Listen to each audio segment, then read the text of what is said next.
الرحمن الرحیم سن 10 ہجری، یعنی میں یہاں سے اب سن 10 ہجری کے واقعات کو بیان کروں گا۔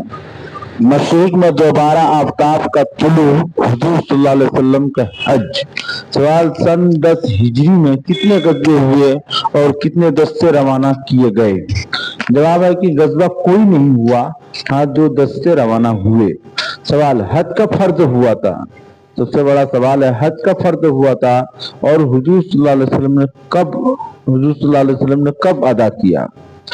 جواب ہے کہ سن 5 ہجری میں یا سن 9 ہجری میں یا سن 10 ہجری میں، علماء کا اختلاف ہے۔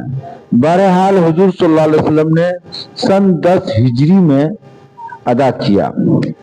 سوال: حضور صلی اللہ علیہ وسلم کے اس حج کا نام کیا ہے اور اس نام کی وجہ کیا ہے؟ جواب: حجۃ الوداع، یعنی رخصتی حج، کیونکہ حضور صلی اللہ علیہ وسلم نے اس سے 3 ماہ بعد رحلت فرمائی۔ سوال: حضور صلی اللہ علیہ وسلم مدینہ طیبہ سے کب روانہ ہوئے؟ جواب: 25 ذی القعدہ 21 فروری 632 عیسوی کو بروز شنیچر بعد ظہر۔ سوال: حضور صلی اللہ علیہ وسلم مکہ معظمہ کب پہنچے؟ جواب: 4 ذی الحجہ کو بروز اتوار۔ سوال: حضور صلی اللہ علیہ وسلم کے ساتھ اس سال کتنے مسلمانوں نے حج ادا کیا؟ جواب: 1 لاکھ سے زیادہ مسلمانوں نے۔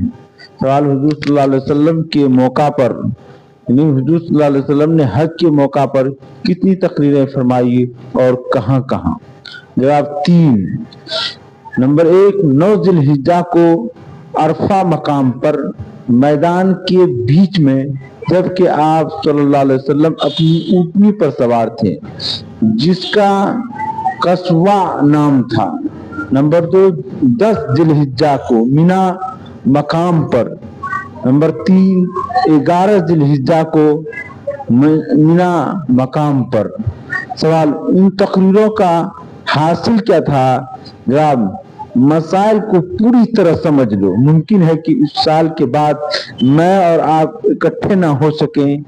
نمبر 2، یاد رکھو کہ تمہارے خون، تمہارے مال، تمہاری عزت و آبرو ایک دوسرے پر اسی طرح حرام ہے جیسے آج کے دن کی، اس شہر اور اس مہینے کی حرمت سمجھتے ہو۔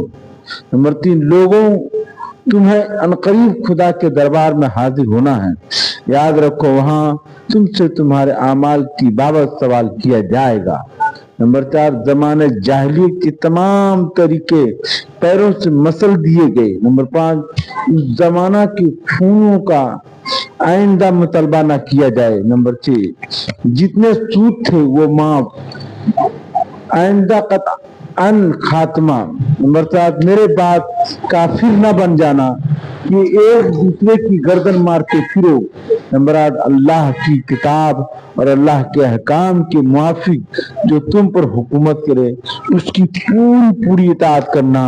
نمبر 9، اپنے پروردگار کی عبادت، نماز، روزہ اور جن کو تم اپنا امیر بناؤ ان کی اطاعت کرتے رہو، جنت تمہاری ہے۔ نمبر 10، عورتوں کے حق میں خدا سے ڈرتے رہنا، ان کے حقوق کا پورا لحاظ رکھنا، تم ایک خاص ذمہ داری کے ساتھ ان کے سردار بنائے گئے ہو۔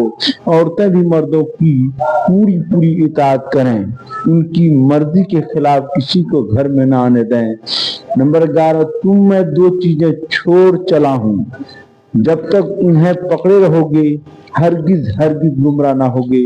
ایک اللہ کی کتاب، دوسرے میرا طریقہ۔